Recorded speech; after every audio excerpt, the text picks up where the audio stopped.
Let me make this clear. So I'm in a position where I have to defend myself. I've called Mate Rimats and a bunch of other attorneys, obviously, and consulates and embassies. None of them were able to assist me. The American embassy wouldn't even give me water in Belgrade, Serbia, prior to the attack at the Israeli embassy, which should be documented. With that, I am not guaranteed legal defense, which is another infringement of my human rights. Clearly, as you know, there's some type of obstruction there. I'm unclear as to what it is. What I will say is I have a passport of Serbia and of the United States, and I'm a dual citizen. Both those countries guarantee me protections, are supposed to guarantee me protections. They are not. Technically, I'm a person relying on those nations to fulfill their duty towards me and to get me out of this situation, right?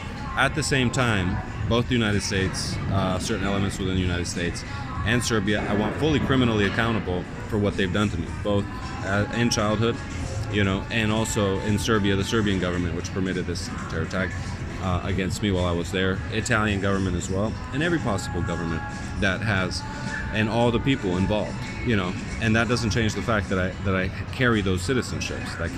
That's something I haven't, done anything about. If a nation does offer me citizenship and guarantees that this will stop and I'll have my protection program and I won't have to deal with people anymore, I'll accept that. And then that's pretty much that, I'll accept that. But at this point, this is what the situation is.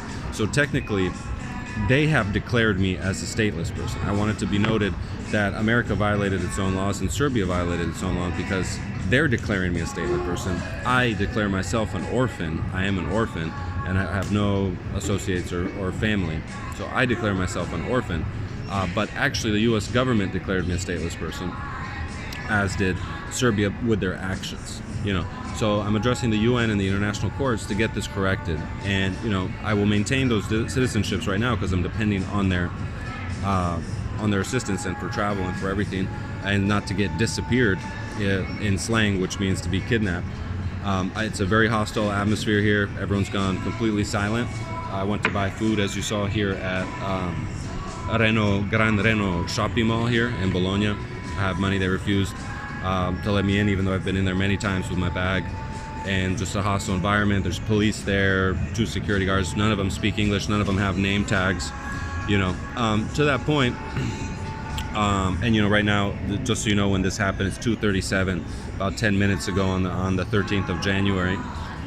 To that point, that all needs to be addressed. And yes, once if I'm given an option to get out of here with guarantees, I think the UN and other bodies need to deal with this, because this is just unreal. That this persists to everyone that I do. They won't permit me to buy food, anything. So and they're just harassing me for no reason. And I tell them when I walk in that this is a bag necessary for my life. I tell them every time they harass me for no reason.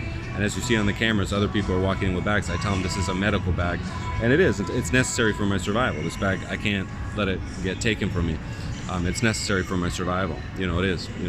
And they refuse to let me in even when I communicate that to them. And now they're pretending they don't understand English or Spanish or any language if I can talk to them in. And they just want to take everything I have. So they're extremely violent at this point today. They're just pretending to be peaceful, but they're planning some type of attack against me today, January 13th. And I want that to be known. I'm in Gran Reno, Bologna, and this is it. They're just absolute monsters, And what can I say? Both countries have declared me a stateless person. All these other people are complicit. They're fighting over their rights over me. When I should have just lived. I survived that first thing. Didn't want to talk about it. I wanted just to live my life. I guess elements in Serbia got upset about me, and now they committed a war crime. And then other elements, so on in perpetuity, keep committing war crimes against me to fight battles that have nothing to do with me, and I need to be excluded from the situation as a matter of life and death. Clearly a matter of life and death, as they won't let me purchase food. They're barely feeding me, and so clearly, I have no reason for this. I survived. I don't give a shit. I'm just gonna go live my life, and the bodies need to deal with these people who are just absolutely bloodthirsty terrorists surrounding me, who are just a problem of